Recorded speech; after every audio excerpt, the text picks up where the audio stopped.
Welcome to the Sapna's homeschooling channel. नमस्कार मित्रांनो, मी रवींद्र. आज मी तुम्हाला इयत्ता 7वीचा 5वा धडा परिमेय संख्या व त्यावरील क्रिया यातील सराव संच 22 हा सोडून दाखवणार आहे. आता परिमेय संख्यांच्या वरती क्रिया म्हणजे काय? या क्रिया आहेत बेरीज, वजाबाकी, गुणाकार, भागाकार. आणि या सराव संचामध्ये गणित पण आपल्याला बघा इथं बेरजेची आहेत, वजाबाकीची आहेत, गुणाकाराची आहेत, भागाकाराची आहेत आणि गुणाकार व्यस्त संख्या लिहा. तर आधी आपण थोडं समजून घेऊयात की परिमेय संख्या म्हणजे काय असतात ते. याआधी आपण इयत्तांमध्ये पाहिलेले आहे की बघा हे 1, 2, 3, 4, 5 याच्या पूर्ण संख्या असतात ना सगळ्या, यांना नैसर्गिक संख्या असे म्हणतात. ओके.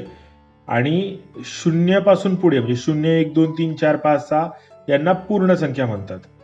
आणि शून्य संख्या रेषेवरती शून्याच्या डावीकडील संख्या म्हणजे -1, -2, -3, 0, 1, 2, 3, 4, 5 ह्या सगळ्या पूर्णांक संख्या आहेत.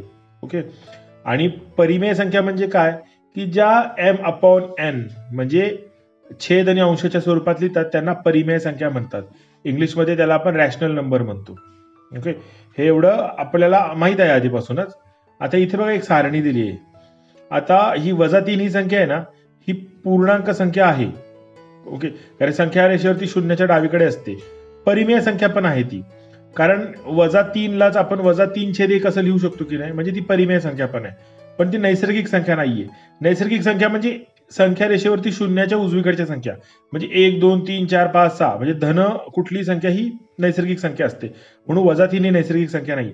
आता 3/5 ही संख्या आहे ना, ही नैसर्गिक पण नाहीये आणि पूर्णांक पण नाहीये, पण ही परिमेय संख्या आहे कारण ही अंश आणि छेदाच्या रूपात लिहिलेली आहे. आता -17 ही पूर्णांक संख्या आहे, परिमेय संख्या आहे, पण नैसर्गिक संख्या नाही. आणि -5/11 ही परिमेय संख्या आहे, पण पूर्णांक नाही, नैसर्गिक पण नाही. आणि 5 ही नैसर्गिक संख्या पण आहे, पूर्णांक संख्या पण आहे आणि परिमेय संख्या पण आहे. कारण ह्याला 5/1 असं लिहू शकतो की नाही. छेदात जेव्हा काहीच नसतं तेव्हा 5/1 म्हणजे छेद 1 लिहू शकतो आपण. आले लक्षात ही सारणी तुमच्या? आता आपण परिमेय संख्यांवरील क्रिया असतात त्या पाहूयात. हे बघा, परिमेय संख्या या अंश व छेद वापरून व्यवहारी अपूर्णांकांच्या रूपात लिहिल्या जातात. म्हणून संख्यावरील क्रिया या अपूर्णांकावरील क्रियाप्रमाणेच करतात. म्हणजे आपल्या अपूर्णांकावरती जसे आपण क्रिया करायचो ना, आता हे 5/7 आहेत आणि 9/11 आहेत, तर आपल्याला जर यांची बेरीज करायची तर काय करणार आपण? आधी छेद समान करणार यांचा. आता छेद समान करण्यासाठी बघा इथे 7 आहेत आणि इथे 11 आहेत, तर आपण याचा लसावी शोधायचा. आता यांचा लसावी 77 येतो. इथे दिलेला आहे समोर म्हणून मी तोंडी सांगतोय तुम्हाला. पुढे मी उदाहरण सोडवताना मी तुम्हाला सगळं आपल्या पायऱ्यांप्रमाणे सोडून दाखवतो. म्हणून 7 ला 11 ने गुणल्यानंतर 77 छेद होतो आणि 11 ला 7 ने गुणल्यानंतर 77 छेद होतो. आता कुठल्याही अपूर्णांकाला जर आपण छेदामध्ये ज्या अंकाने गुणतो त्याच अंकाने जर अंशात गुणलं तर मग त्या संख्येची किंमत बदलत नाही. म्हणजे जर आपण ते छेदातल्या 7 ला जर 11 ने गुणतो तर अंशातल्या 5 ला पण 11 ने गुणायचं. मग 11×5 = 55. तसंच छेदामध्ये इथे 11 आहे की नाही, ह्याला 7 ने गुणल्यावर 77 होतात. मग वरती अंशात पण 7 ने गुणायचं म्हणजे 9×7 = 63. आता बघा अंशांची बेरीज करायची, छेद तर समान झाला ना, इथे पण 77 झालं, इथे पण 77, म्हणून तो एकदाच लिहायचा. आणि छेदाची बेरीज करण्याची गरज नसते, आपला छेद फक्त समान करायचा असतो. आणि अंशाची बेरीज करायची, 55 + 63 बरोबर 118. म्हणजे 5/7 + 9/11 ची बेरीज होते 118/77. ओके. आता त्याच पद्धतीने आपण वजाबाकी पण करतो, गुणाकार पण. गुणाकार करताना आपण छेदाचा गुणाकार आणि अंशाचा गुणाकार करायचा असतो. आता बघा इथे 9/13 आहे आणि 4/7 आहे, तर 9×4 = 36 आणि 13×7 = 91. कळले तुम्हाला हे? आता मी ही जी उदाहरण सगळं सोडवणार आहे ना, हे आपण पायरीप्रमाणे एक टप्प्याटप्प्याने सगळं पाहूयात परत. आता हे पहा, सराव संच 22 मधला पहिला प्रश्न काय आहे, तर खालील परिमेय संख्यांची बेरीज करा. ओके. आता इथे आपल्याला दोन संख्या दिल्यात बघा, 5/36 आणि 6/42 यांची बेरीज करायची आहे. आता बेरीज करण्यासाठी आपल्याला एक पहिला नियम काय लक्षात ठेवायचा आहे की इथे दोन्ही संख्यांचा छेद समान हवा. आता इथे छेद 36 आहे आणि इथे 42 आहे. ओके.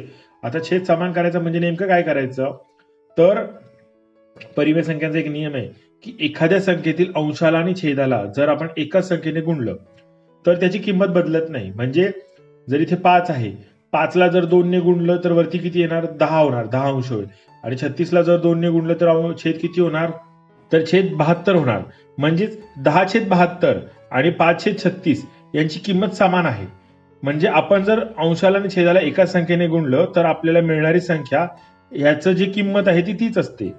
मग आपण अशा काही संख्या असू शकतात की ज्यांनी याच्या छेदाला गुणू शकतो आणि याही संख्येच्या छेदाला गुणू शकतो आणि मिळणारं उत्तर याने छेद आपला समान होऊ शकतो.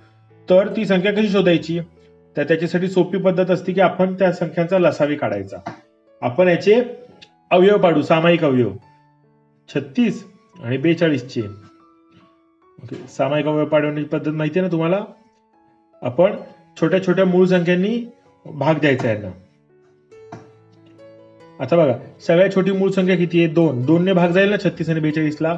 नक्की जातो, कारण दोन्ही संख्या ह्या समसंख्या आहेत. समसंख्यांना 2 ने भाग जातो ना.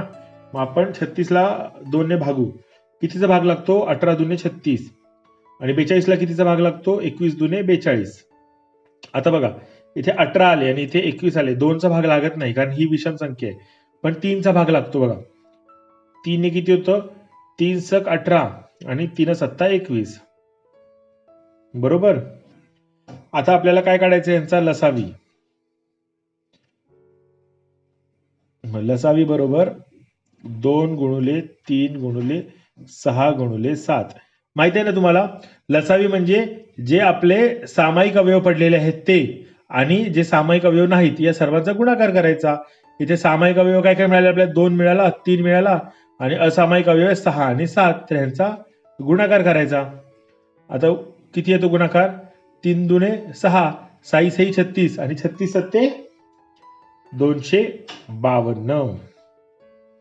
ओके, पाडेपाड नसतील तर गुणाकार करा रफ साईडला व्हायच्या, म्हणजे तुम्हाला अवघड पडणार नाही. आता बघा, 252 छेद करू शकतो आपण, ठीक आहे? म्हणजे आता इथे आपल्याला बेरीज करायची ना. इथे चिन्ह, आता इथे 36 आहेत आणि इथे 5 आहेत. तर 36 ला कितीने गुणल्यावर उत्तर 252 येतं?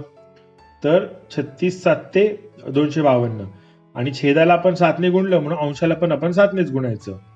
आता इथे अधिकचं चिन्ह आहे तसं लिहून टाकू. आता इथे किती? 42 आणि 42 ला कितीने गुणल्यावरती 252 उत्तर येतं? तर 42 सक 252. मग आपण छेदाला 6 ने गुणलं तर अंशाला पण 6 नेच गुणायचं. आता पुढे जाऊ आपण. बघा, आता 36 7 किती होतात? 252 आणि 5 7 35 अधिक 6 6 36 आणि 42 सक 252. आता बघा, इथे छेद समान आहे की नाही? मग आपण तो छेद एकत्र होतो. ओके, म्हणजे 252 होणार इथे आणि 35 अधिक 36 होणार. म्हणजे इथे 35 अधिक 36. तर उत्तर किती आलं आपलं 35 अधिक 36चं?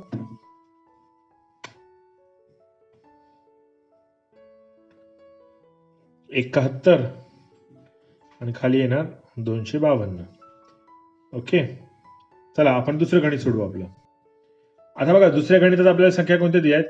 1.2/3 आणि 2.4/5.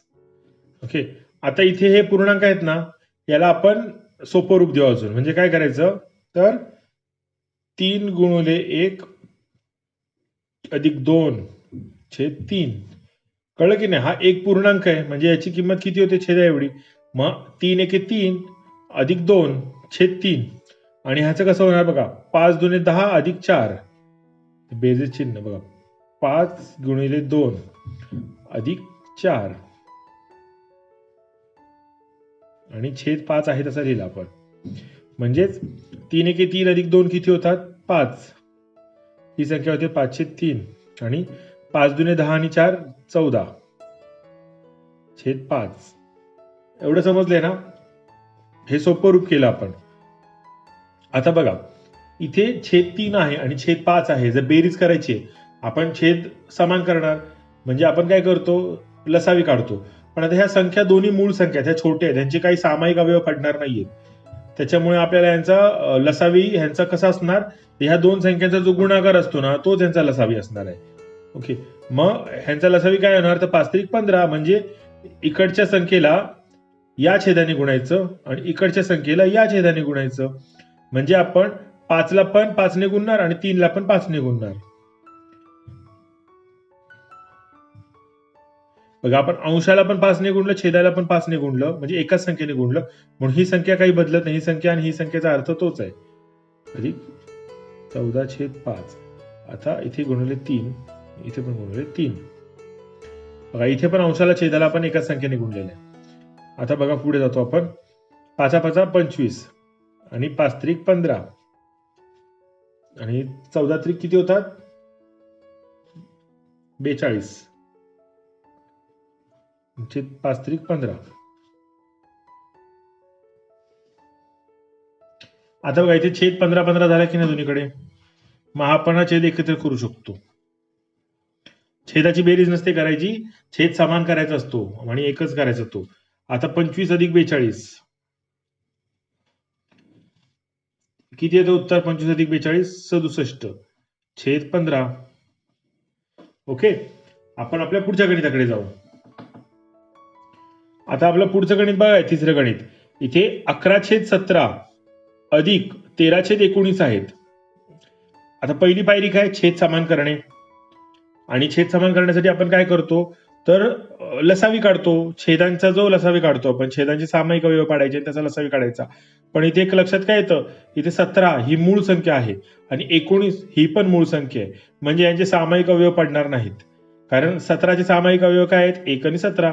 19चे सामायिक अवयव आहेत 1 आणि 19. म्हणजे इथे आपल्याला जर आपल्याला छेद समान करायचं आहे तर 17ला 19 ने गुणावं लागेल आणि 19ला 17ने. आणि त्यामुळे काय करणार आपण, या संख्येच्या अंशाला आणि छेदाला 19 ने गुणणार, म्हणजे 11/17ला 19 ने गुणणार, अंशाला पण आणि छेदाला पण. आणि तसंच 13/19 मध्ये अंशाला पण 17ने गुणणार आणि छेदाला पण 17ने गुणणार. म्हणून आपण बघा 11/17ला गुणिले करतो 19 अधिक 13/19 मध्ये अंशाला आणि छेदाने आपण गुणतो 17ने. बरोबर, इतकं कळलं ना? कारण अंशाला आणि छेदाला आपण एकाच संख्येने गुणलं तर त्याच्या किमतीत काही फरक पडत नाही. आता 19 गुणिले 11 किती होतात? तर 209. आणि 17 गुणिले 19 किती होतात? 323 अधिक 17 गुणिले 11 तेच 323 आणि 13 गुणिले 17 होतात 221. म्हणजे याचाच अर्थ आता छेद समान झाला की नाही, हा आपण एकत्र करू शकतो. 209 अधिक 221 म्हणजेच ह्या दोघांची बेरीज किती होते? 430. 209 अधिक 221 होतात 430 आणि छेद आहे 323. ओके, तिसरं गणित सोडून झालेलं आहे आपलं. आता आपण चौथ्या गणिताकडे जाऊ. आता आपल्याला संख्या बघा काय दिल्यात. 2.311 अधिक 1.377. ओके, आता हे पूर्णांक आहेत ना, ह्याला सोपं रूप देऊ आपण. बरोबर, काय करू? 11 गुणिले 2 अधिक 3 छेद 11 अधिक 77 गुणिले 1 अधिक 3 छेद 11. याचाच अर्थ हा असतो. ओके, 11 दुने किती? 22 आणि 3 25. 25 छेद 11 हे 77 आहे. इथे चुकून जरा गडबड झाली होती. आणि 77 1 77 आणि 3 किती होतात? 80 छेद 77. ओके, इथपर्यंत समजले? आता आपल्याला जर या संख्यांची बेरीज करायची असेल ना दोघांची, तर आपल्याला छेद समान करावा लागणार आहे. इथे छेद 77 आहे, इथे छेद 11 आहे. आता छेद समान करण्यासाठी आपण काय करणार? यांचे अवयव पाडणार. पण एक लक्षात येते का, इथे बघा ही संख्या किती? 11 आहे आणि ही संख्या किती? 77. जर तुम्ही 11चा पाडा बोललात ना, 11 7 किती? 77. जेव्हा मोठी संख्या ही छोट्या संख्येच्या गुणाकारात असते ना, तेव्हा मोठी संख्या हीच त्या संख्येचा लसावी असते. कळलं का? म्हणजे 77 हा 11च्या पाड्यात येतो की नाही?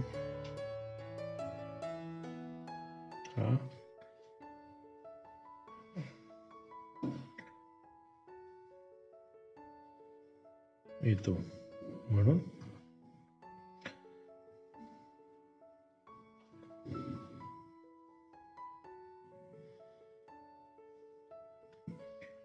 एवढं लक्षात आलंय का? जर दोन संख्या दिलेल्या असतात आपल्याला, तेव्हा छोट्या संख्येच्या पाड्यात जर मोठी संख्या आली तर मोठी संख्या ही त्या संख्येचा लसावी असते. म्हणजे आता इथे 11 आहे आणि इथे 77 आहे. 11 7 77, म्हणजे 77 हा लसावी आहे. आता आपण पुढे जाऊ. म्हणजे आपल्याला 11चं छेद जर समान करायचं असेल या संख्येबरोबर, 11ला 7 ने गुणणार आपण आणि इथे अंशाला पण 7 ने गुणणार. आता इथे 77ला काहीच करण्याची गरज नाही, कारण 77चा छेद ऑलरेडी 77 आहे ना, म्हणजे आहे तसे लिहायचे आपण. आता बघा, 11 7 77 आणि 25 7 किती होतात? 175. 80/77. एवढं कळलंय ना सगळ्यांना? आता पुढे जाऊ. आता बघा, इथे छेद समान आहे की नाही, मग तो एकच होतो. म्हणजे हे असं सरळ लाईन ओढायची आणि 77 खाली एकत्र लिहायचे आणि 175 अधिक 80 किती होतात? 175 अधिक 80 255.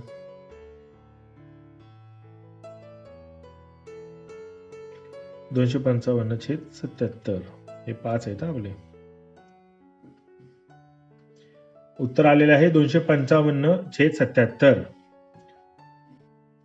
आता सराव संच 22 मधला प्रश्न दुसरा काय आहे, तर खालील परिमेय संख्यांची वजाबाकी करा. वजाबाकी करताना पण अगदी बेरजेसारखेच टप्पे आहेत. पहिलं छेद समान करायचा आणि मग पुढे सोडवायचं. आता इथे बघा, संख्या काय दिली आपल्याला? पहिली 7/11 वजा 3/7. आपल्याला लसावी काढावा लागेल छेद समान करायचं असेल तर. पण इथे बघा, ह्या दोन्ही संख्या मूळ आहेत. 11 ही संख्या पण मूळ आहे आणि 7 ही संख्या पण मूळच आहे. म्हणजे ह्या दोघांचे अवयव काय पडतात? ह्याचे 1 आणि 11 आणि ह्याचे 7 आणि 1. म्हणजे ह्यांचा जर आपल्याला लसावी काढायचा आहे तर 11 गुणिले 7 या दोघांचा जो गुणाकार आहे तोच ह्यांचा लसावी. म्हणून आपण काय करायचं? पहिल्या संख्येला म्हणजे 7/11ला आपण या संख्येच्या छेदाने गुणायचं, 7 ने गुणायचं. वजाचं चिन्ह मध्ये तसं. आता 3/7 आहेत की नाही, ह्याला काय करायचं? या छेदाने गुणायचं. बरोबर. आता बघा, 11 7 किती होतात? 77. 7 7 49.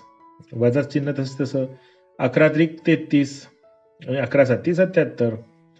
झालं की नाही छेद समान? दोन्हीकडे 77 आले.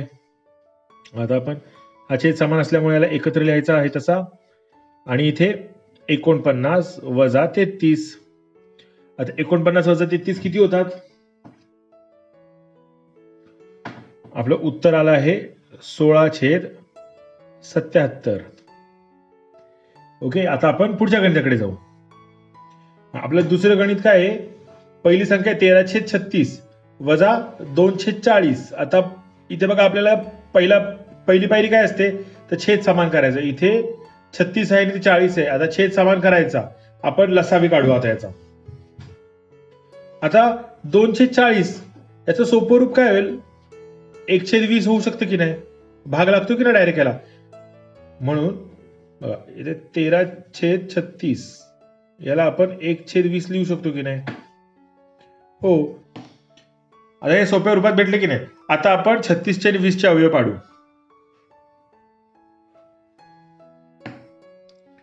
इथे 20 लिहिले, इथे 36 लिहिले. आता 36 ला आणि 20 ला दोघांना पण 2 ने भाग लागतो की नाही? मग किती होतो? 18 2 36 चा भाग लागतो आणि इथे 10 2 20 चा भाग लागतो. आणि आता परत 2 चा भाग लागतो आपला. मग 2 9 18 चा भाग लागतो आणि 2 5 10 चा भाग लागतो. इथून पुढे भाग नाही लागणार. म्हणजे आपल्याला लसावी किती येतो? सामायिक अवयवांचा गुणाकार आणि असामायिक अवयवांचा गुणाकार. बरोबर. 2 गुणिले 2 गुणिले 9 गुणिले 5 किती येतं उत्तर? 2 दुणे 4, 4 9 36 आणि 36 बच्चे 180. हा आपल्याला लसावी आलेला इथे.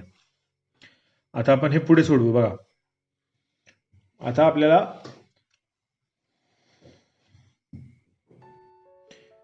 जर इथे आता छेद 180 करायचा आहे ना, दोन्हीकडे छेद 180 करायचा. मग आपण काय करणार? 36 ला किती गुणणार आपण? 36 5 180. म्हणून 36 ला 5 ने गुणणार आणि छेदाला पण 5 ने गुणतो, म्हणून अंशाला पण 5 ने गुणायचं. वजा चिन्ह जसे तसं. आणि आता इथे 20 आहेत, 20ला कितीने गुणावं लागेल? 20 9 180. मग आपण ते वरती अंशाला पण 9नेच गुणणार. आले का लक्षात? आता इथे किती झाले? 36 पंचे 180 आणि वरती किती झाले? 13 पंचे 65. वजा चिन्ह जसं तसं 1 9 9 आणि खाली किती? 20 9 180. छेद 180 झाला, समान झाला. आपण छेद एकत्र करू आणि वरती काय करायचं? 65 अंशामध्ये 65 वजा 9. 65 वजा 9 किती होतात? 56. आणि छेद किती होतो? 180. आता बघा, याचं आपण थोडं अजून सोपं रूप करू शकतो की नाही? म्हणजे याला जर 4ने आपण भागलं अंशात आणि छेदात, ओके, तर काय होतं बघा? 14 चोक 56 आणि तसंच 180 ला किती होतं? 45 चोक. हे कसं शोधलं माहितीये का? आपण याचे अवयव पाडू शकतो बघा. 56 आणि 180 2चा भाग देऊ. 2 2 4 2 16. इथे 180 आहेत आपले, 180. इथे 90चा भाग लागला की नाही? बरोबर. 180 92 18 आणि 0 लिहिला जसे तसा.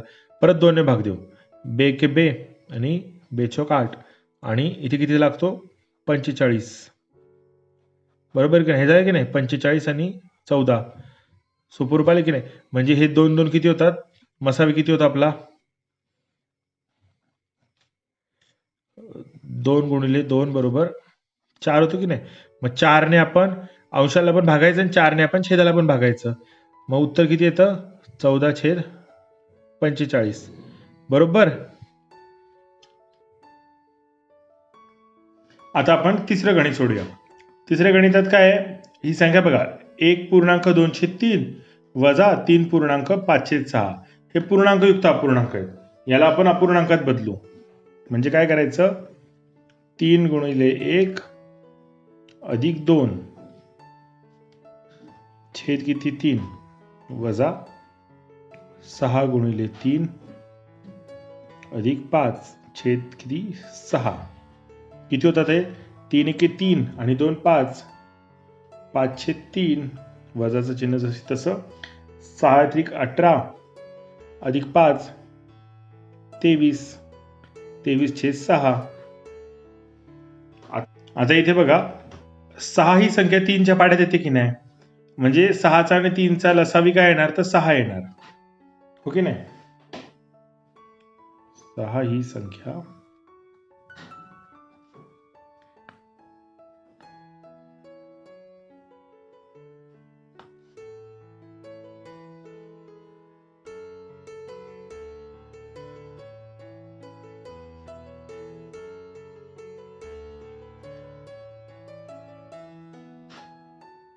ओके. आता बघा, आपल्याला छेद समान करायचं आहे इथे आणि छेद समान करताना आपण लसावी आता 6 आहे आपल्याला माहिती आहे. म्हणून मग काय करायचं? इथे छेद 6 करण्यासाठी 3ला कितीने गुणणार? 2ने. म्हणजे अंशाला पण कितीने गुणायचं? 2ने. छेदाला आणि अंशाला एका संख्येने गुणल्यानंतर संख्येची किंमत बदलत नाही. आता हे 23/6 जसे तसे लिहून घ्यायचे. आता बघा, हे किती झाले? 3 2 6 आणि 5 2 10 आणि इथे वजा किती? 23/6. छेद झाला की नाही समान? मग काय होणार? छेद इथे एकत्र करायचा आपण आणि 10 वजा 23 किती येतं उत्तर आपलं? वजा 13/6. ओके. हे बघा, इथे आपल्या चौथ्या गणितात पण या ज्या 2 संख्यांची वजाबाकी करायची आहेत त्या पूर्णांकयुक्त अपूर्णांक आहेत. यांना आपण अपूर्णांकात बदलू. 2 गुणिले 4 अधिक 1 छेद 2 वजा 3 गुणिले 3 अधिक 1 छेद 3. मग 4 दुने 8 8 आणि 1 9 9 छेद 2 वजा 3 त्रिक 9 9 आणि 1 10 10 छेद 3. आता या दोघांचं छेद बघा, ही 3 ही पण मूळ संख्या आहे आणि 2 ही पण मूळ संख्या आहे. म्हणजे यांचा लसावी म्हणजे या दोन संख्यांचा गुणाकार असणार, आहे की नाही. मग आपल्याला छेद समान करायचं आहे, तर या संख्येला अंशाला आणि छेदाला आपण 3 ने गुणणार आणि या संख्येला अंशाला आणि छेदाला आपण 2 ने गुणणार. म्हणजे 2 गुणिले 3 आणि 9 गुणिले 3 वजा 3 गुणिले 2 आणि 10 गुणिले 2. बघा 9 त्रिक 27 छेद 3 दुने 6 वजा बाकी 10 दुने 20 आणि छेद 6. बरोबर. आता बघा छेद झाला समान म्हणजे 6 आणि वरती किती येणार 27 वजा 20. उत्तर किती आपलं 7/6. बरोबर. पुढे जाऊ आपण. आता आपला तिसरा प्रश्न काय आहे, तर खालील परिमेय संख्यांचा गुणाकार करा. आता परिमेय संख्यांचा गुणाकार करताना काय करायचं, अंशाचा अंशाशी गुणाकार करायचा आणि छेदाच्या छेदाशी गुणाकार करायचा. आणि त्यात जर अजून सोपं रूप देता आलं तर सोपं रूप द्यायचं, म्हणजे अंशाला आणि छेदाला जर आपल्याला एका संख्येने भागता आलं तर भागायचं आणि अजून सोपं रूप देण्याचा प्रयत्न करायचा. चला आपण सोडूया ही गणित. आता बघा आपलं पहिलं गणित काय, 3/11 गुणिले 2/5. ओके नाही. मग आता आपण काय करणार, तर अंशाचा अंशाशी गुणाकार करणार म्हणजे 3 गुणिले 2 आणि छेदाचा छेदाशी गुणाकार करणार 11 गुणिले 5. किती येतं उत्तर 3 दुने 6 आणि 11 पंचे 55. झालेलं आपलं गणित सोडवून. आता आपण दुसरं गणित सोडवू. दुसरं गणित काय, 12/5 गुणिले 4/15. मग इथे 12 गुणिले 4 छेद 5 गुणिले 15 किती होतात. आता इथे बघा, इथे आपल्याला सोपं रूप देता येतं. आपण इथे 12 आहेत आणि 15 आहेत, याला 3 ने भागू शकतो ना. म्हणजे काय होतं 3 चोक 12 आणि 3 5 15. म्हणजे 4 झाले 5 झाले. आता काय उरले 4 गुणिले 4 आणि छेद 5 गुणिले 5. म्हणजे उत्तर किती आलं आपलं 4 चोक 16 आणि 5 5 25. बरोबर. 16/25 हे उत्तर आलेलं आपलं. तिसरं गणित सोडू आपण. आता बघा इथे आपली पहिली संख्या काय दिलेली आहे, वजा 8/9 गुणिले 3/4. बरोबर. वजा 8 गुणिले 3 आणि 9 गुणिले 4. काय म्हणा बघा, आता इथे 4 आहेत आणि इथे 8 आहेत ना, म्हणजे 4 एके 4 आणि 4 दुने 8. आणि इथे बघा इथे 3 आहेत, इथे 9 आहेत. 3 एके 3 आणि 3 त्रिक 9. म्हणजे किती उरले वजा 2 गुणिले 1 छेद 3 गुणिले 1. म्हणजे उत्तर किती आलं वजा 2/3. कारण बे एके बे आणि 3 एके 3. कळलं का. वजा 2/3 हे उत्तर आलेलं आपलं. आता आपल्याला चौथं गणित नीट लक्ष देऊन बघा. हे किती आहे 0/6 गुणिले 3/4. ओके. म्हणजे काय होणार 0 गुणिले 3 आणि 6 गुणिले 4. आता 0 गुणिले 3 किती होतात तर 0. मग 6 चोक 24. पण काही उपयोग नाही कारण शून्याच्या छेदामध्ये आहेत, त्यामुळे कोणत्याही संख्ये शून्याला कोणत्याही संख्येला भागता येत नाही, उत्तर 0च येतं. बरोबर. आता बघा इथे सराव संच 22 मधला चौथा प्रश्न काय, गुणाकार व्यस्त संख्या लिहा. आता गुणाकार व्यस्त संख्या म्हणजे काय मी तुम्हाला थोडक्यात समजवतो. म्हणजे आपलं हे एका ओळी सोडून होणार आहेत गणित, पण आधी गुणाकार व्यस्त म्हणजे काय ते पाहूया आपण. इथे बघा जरा आठवूया, गेल्या इयत्तेत आपण शिकलो होतो की एखाद्या संख्येला दुसऱ्या संख्येने भागणे म्हणजेच या संख्येला दुसऱ्या संख्येच्या गुणाकार व्यस्ताने गुणणे. म्हणजे आपण पाहिले आहे की 5/6 आणि 6/5 तसंच 2/11 आणि 11/2 या गुणाकार व्यस्त संख्यांच्या जोड्या आहेत. म्हणजे कोणत्याही संख्येचा अंश वर आणि छेद खाली केला तर त्याला गुणाकार व्यस्त म्हणतात. तसेच आता वजा 5/4 आणि वजा 4/5 ओके यांचा जर गुणाकार केला तर गुणाकार काय येतो 1 येतो. तसंच वजा 7/2 आणि वजा 2/7 यांचा गुणाकार काय होतो 1 येतो. म्हणजेच या दोन्हीही गुणाकार व्यस्त जोड्या आहेत, संख्यांच्या जोड्या आहेत. ओके. आता इथे बघा वजा 7/2 आणि वजा 2/7 हे पण परस्परांचे गुणाकार व्यस्त आहेत. पण एक लक्षात ठेवायचा, जर आपल्याला एक संख्या ऋण असेल आणि एक संख्या धन असेल तर मात्र गुणाकार व्यस्तांची जोडी नसते. म्हणजे -11/9 आणि 9/11 यांचा गुणाकार -1 येतो. इथे गुणाकार 1 येत नाहीये ना, इथे ऋण 1 येतो ना. इथं ऋण 1 आल्यामुळे ही गुणाकार व्यस्त संख्यांची जोडी नाही. कळलं ना आपल्याला? अंशाचा छेद करायचा, छेदाचा अंश करायचा. पण संख्या ऋण असेल तर गुणाकार व्यस्त पण ऋण असणार, संख्या धन असेल तर गुणाकार व्यस्त पण धन असणार. आपण आपला प्रश्न सोडून घेऊया आता. बघा, आपला प्रश्न चौथ्यामध्ये पहिली संख्या काय दिलेली आहे? 2/5.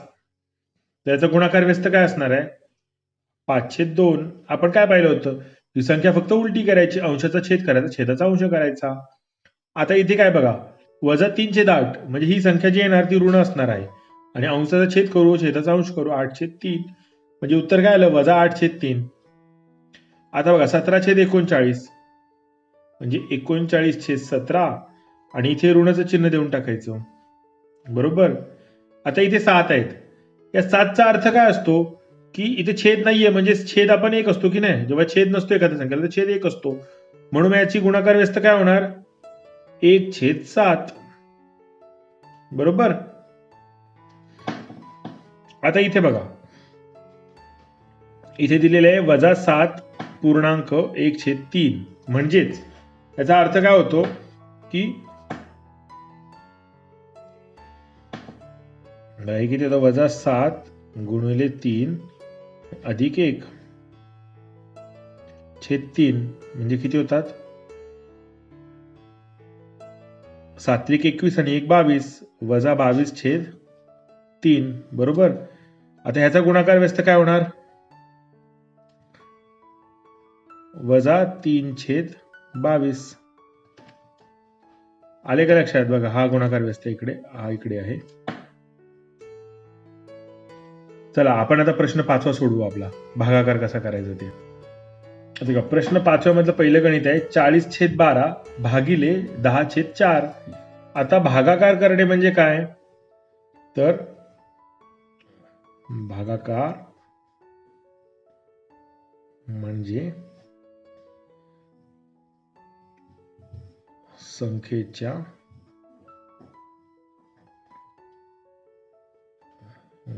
गुणाकार व्यस्ताने गुणणे. बरोबर. म्हणून काय होणार आहे? 40/12 गुणिले 4/10. बघा, जर 10/4 जर आपण गुणाकार व्यस्त केला तर तो 4/10 आहे आणि 4/10 ने गुणणे 40/12 याचाच अर्थ 40/12 भागिले 10/4. ओके. मग आता आपण पुढे सोडू. आता गुणाकार करणं आपल्याला माहिती आहे की नाही? एकदा गुणाकार व्यस्त काढता आला की मग त्याचा गुणाकार करायचा. आता इथे बघा, इथे आपण 40 × 4 करणार आणि 12 × 10. आता याला सोपं रूप देऊ. बघा, इथे 10×1 = 10 आणि 10×4 = 40. आता इथे 4×1 = 4, 4×3 = 12. किती आले हे? 4×1 आणि 3×1. उत्तर किती आपलं? 4/3. आता आपलं दुसरं गणित काय आहे? तर -10/11 भागिले -11/10. ओके. आता आपल्याला काय करायचं? भागाकार करायचा आहे, म्हणजे याचाच गुणाकार करूया आपण गुणाकार व्यस्ताने. 11/10चा गुणाकार व्यस्त काय होणार? -10/11 म्हणजे -10/11 गुणिले -10/11. -11/10चा गुणाकार व्यस्त लिहिला आपण इथे. आता आपण काय करायचं? -10 गुणिले -10/11 गुणिले 11. बरोबर. आता दोन ऋण संख्यांचा गुणाकार धन येतो, म्हणजे -10 गुणिले -10 किती होणार? 100. 10 × 100 आणि ते धन होणार. आणि 11 गुणिले 11 किती होणार? 121. ओके. आपलं उत्तर आलेलं आहे. पुढच्या गणिताकडे जाऊ आपण. आता आपलं गणित काय बघा, -7/8 भागिले -3/6. आता -3/6चा गुणाकार व्यस्त काय होणार? -6/3 -7/8 गुणिले -6/3 म्हणजेच काय होतं? 8 × 3 आणि -7 गुणिले -6. दोन ऋण संख्यांचा गुणाकार धन गुणाकार येणार आहे. मग 7 सकम 42 आणि 8 अतिरिक्त 24. याला थोडं सोपं रूप देऊ. 6 साई 24 आणि 6 42 म्हणजे उत्तर 704 आहे की नाही. अंशाला आणि छेदाला आपण 6 ने भागलं, त्यामुळे उत्तर किती आलं? 704. आता बघा चौथं गणित काय आहे? 2/3 भागिले -4. आता -4चा अर्थ काय असतो? -4/1 आहे ना, याचा गुणाकार व्यस्त किती येणार? -1/4 म्हणजे 2/3 गुणिले -1/4. एखाद्या संख्येला भागणे म्हणजे त्या संख्येच्या गुणाकार व्यस्ताने गुणणे. मग पुढे बघा काय येतं? बे के बे मध्ये ऋण येणार आणि 4×3 = 12. आता याला सोपं रूप देता येईल का? हे 2 आहे ना, मग बे के बे आणि बेसक 12 म्हणजे -1/6. हे आपलं उत्तर आलेलं आहे. आता आपण 5वं गणित सोडवू. 5वं गणित काय आहे? 2.1/5 भागिले 5.306. आता हे पूर्णांक आहेत ना, मग याला अपूर्णांकात बदलू आपण. मग काय होणार? 5 गुणिले 2 अधिक 1 छेद 5 भागिले 6 गुणिले 5 अधिक 3 भागिले 6 म्हणजे किती होणार? 5 दुने 10 आणि 11 11/5 भागिले 6 30 30 आणि 3 33 33 छेद किती? 6. बरोबर. आता कोणत्याही संख्येचा भागाकार म्हणजे त्या संख्येच्या गुणाकार व्यस्ताने गुणणे. म्हणजे 11/5 गुणिले 6/33. ओके, इथपर्यंत कळलेलं आहे. आता गुणाकार करायचा आपल्याला, पण आधी आपण थोडं सोपं रूप देता येते तर देऊन टाकू. बघा ना, इथे 11 आहेत ना आणि 33 आहेत, म्हणजे 11×1 = 11 आणि 11×3 = 33 म्हणजे किती उरले? 1 गुणिले 6 छेद 5 गुणिले 3 म्हणजे उत्तर काय आलं आपलं? परत थोडं सोपं रूप करता येतं बघा. 3×3 3 दुने 6 म्हणजे उरलेले आहेत आपले 2/5. ओके, 5वं गणित सोडलं आपण. 6व्याकडे जाऊ. आता 6वं गणित काय आपलं? -5/13 भागिले 726 म्हणजेच -5/13 गुणिले 26/7. कोणत्याही संख्येला भागणे म्हणजे गुणाकार व्यस्ताने गुणणे. आता पुढे काय सोडवायचं बघा? -5 गुणिले 26 आणि 13 गुणिले 7. सोपं रेट देता येतं का याला? काही येतं ना. इथे बघा 13 आहेत. 13×1 = 13 आणि 13 दुने 26 म्हणजे किती उरले? -5 गुणिले 2 छेद 1 गुणिले 7. काय उत्तर येतं आपलं?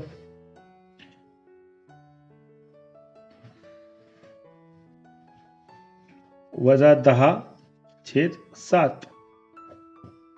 6वं गणित पण सोडवले. 7वं सोडवू आता. 7वं गणित काय? 9/11 भागिले -8. आता -8 आहे ना, याचा गुणाकार व्यस्त काय येणार? तर -1/8, कारण जिथे छेद नसतो ना तिकडे 1 असतो. म्हणजे 9/11 भागाकार म्हणजे गुणाकार व्यस्ताने गुणायचं. -1/8 म्हणजे किती? 9 गुणिले -1/11 गुणिले 8. 11×8 किती? 88 आणि 9×1 = 9. पण हे ऋण 9 येणार कारण ते वजाचं चिन्ह नाही का. ओके, आता 8वं गणित सोडवू आपण.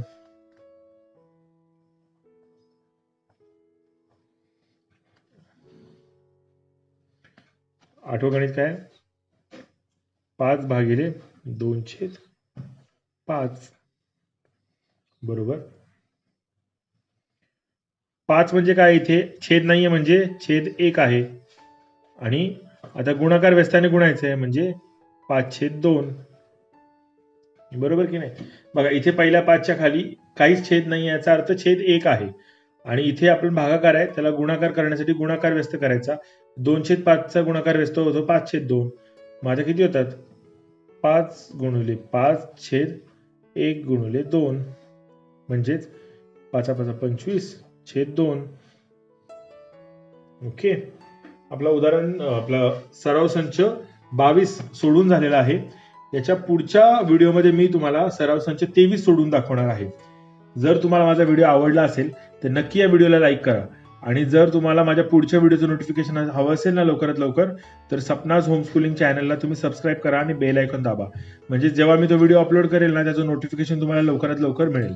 आणि याच्या आधी जे सोडवलेले मी सराव संच आहेत ना, 1 ते 22 पर्यंतचे सगळे सोडवलेले आहेत मी याच्या आधी, आणि याच्या पुढेही सोडवणार असेल तर ते जर तुम्हाला सराव संच पाहायचे असतील तर तुम्ही सपनाज होमस्कूलिंग चॅनलवरती जाऊन इयत्ता 7वीची गणिताची प्लेलिस्ट पहा.